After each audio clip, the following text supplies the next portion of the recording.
Hi, so I'm back again to talk about my skinny pregnancy. I've completed 30 weeks of pregnancy so far, so I just want to update you on everything that's been going on. And again, my skinny pregnancy is all about maximizing the health of my baby while minimizing my weight gain. I do not want to gain over 50 pounds like I did during my first pregnancy, and it doesn't look like that's even going to be possible this time. So I'm really happy. The baby is now still over 2.5 pounds. I'm not sure of the exact estimate right now because my next prenatal appointment is next week. So for my 32nd week, because I'm now right now in my 31st week, but I've completed 30. So I'm doing the update on 30. And she's getting pretty big. You can see the bump. Yes, she's all there. And she moves a lot. I definitely think that she now is facing head down, which is the optimal position. I'm very excited. Hopefully she's facing the right way, head down. We'll see next week. But I can definitely feel her little feet kicking me under the ribs. So she's head down for sure. It feels really uncomfortable when she moves in that way, but you know, I try to tell her to stop. She doesn't listen already. So as far as my weight gain, all right. So this week I gained an additional 1 pound.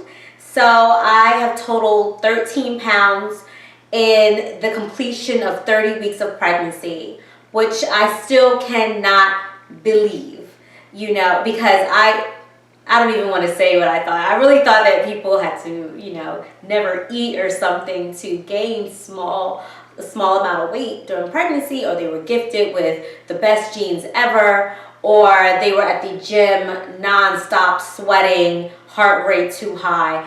I thought all types of ridiculous things that are completely untrue. There's a specific weight that everyone's body needs to produce a child, but what you think it is completely different. The reality is a lot less than you actually think it is. So we've made a lot of excuses. I know I'm a victim of excuses through, our diets and what's told to us over time by other people or friends and family, and they mean well, but they're lying. I didn't need to gain 50 pounds. People hyped me. They didn't mean to. It's okay. All right, so back to the update. So yes, I've gained 13 pounds total, which is amazing, and I feel really, really good. As far as activity level, I have increased my activity level because I'm preparing for labor. I want to make sure that I'm strong, that I have the endurance, and I want to do everything possible to make sure that my labor is shorter. This time I was in labor over 22 hours, and I pushed for almost 3 hours.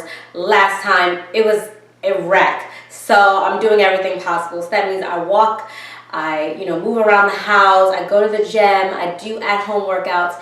Each and every single day I'm doing something physical. It might not be always going to the gym. I definitely try to get there about 3 or 4 times a week if I can. Otherwise I'm at home doing workouts and so on and so forth. So I just get the activity in. Okay, so let's get up close and personal on these troubles and triumphs. So first, let me talk to you about my troubles.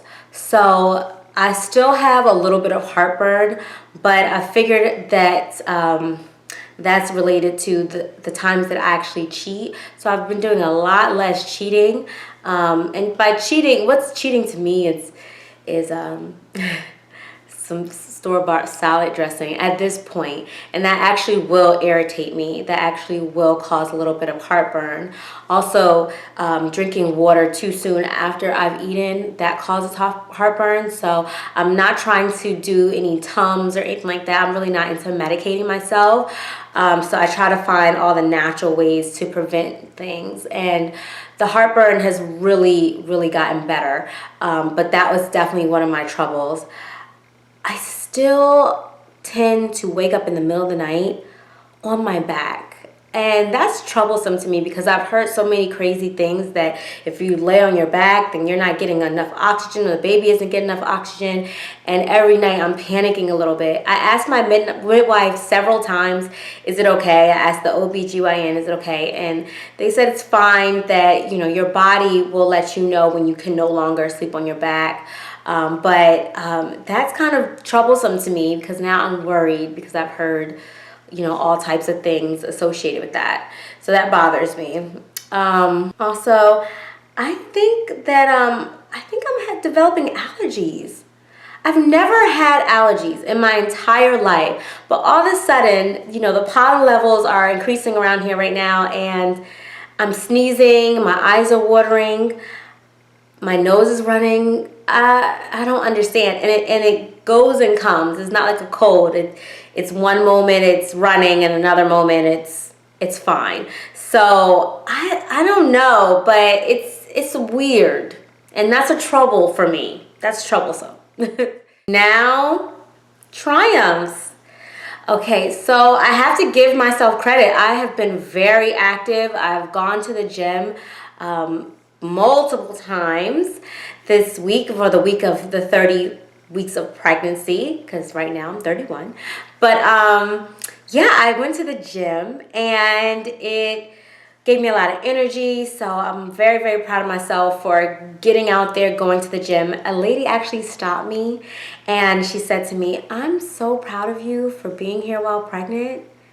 That is really good." And it made my day because, you know, being pregnant, sometimes you really don't want to do these extra things, but it's so important, and it's the most important time in your life to give your body, your health, full attention. So I don't know, that was really, really sweet. It really was. So that made me happy.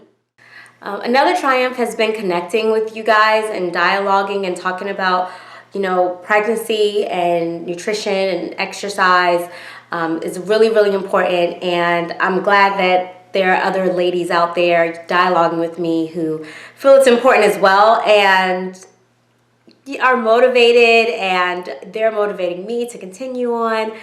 I'm motivating them. We're sharing. So thank you so much for subscribing. That's definitely a big triumph for me because this whole entire journey was so important for me because last time that I was pregnant and my weight gain got out of control, at a point I did realize my weight gain was getting out of control, and I really sought out some answers as to how I could control the weight. And I looked for, you know, videos, I looked for things online, and it really didn't seem as if there was someone kind of dedicated to really talking about pregnancy and weight gain, because it seems as if it's a little controversial for some people that you're not supposed to talk about the weight gain or the numbers because everyone's different and stuff. But yes, everyone's different, but not so different where one person gains 7 pounds and another person gains 60. You know, for anybody, gaining 60, 70 pounds, 50 pounds while, you know, creating a child is excessive weight gain. Across the board, no matter how tall you are, short, across the board, it's too much weight. You can get it off. Yes, you can. But you can avoid it as well. It is not helping you at all. It's not helping you during the pregnancy. It's not helping you postpartum. It's not going to help you during delivery. It actually holds you back in a lot of different ways and puts you at higher risk for things like gestational diabetes, which I had last time, and preeclampsia, all types of different things. So definitely you want to pay attention to the numbers. They're a signal that something is going very well or something isn't going so well. Whether the numbers are too low or too high, you need to pay attention to that. And I'm just glad that we're here, we're talking about it, and we're being just as honest and open about weight gain during pregnancy as we are about morning sickness or all the other symptoms that are associated with pregnancy. So I look forward to seeing you in the next video and talking about all the fun things that I'm doing to keep myself slim, trim, toned, and healthy during this pregnancy. All right, please subscribe. Bye-bye.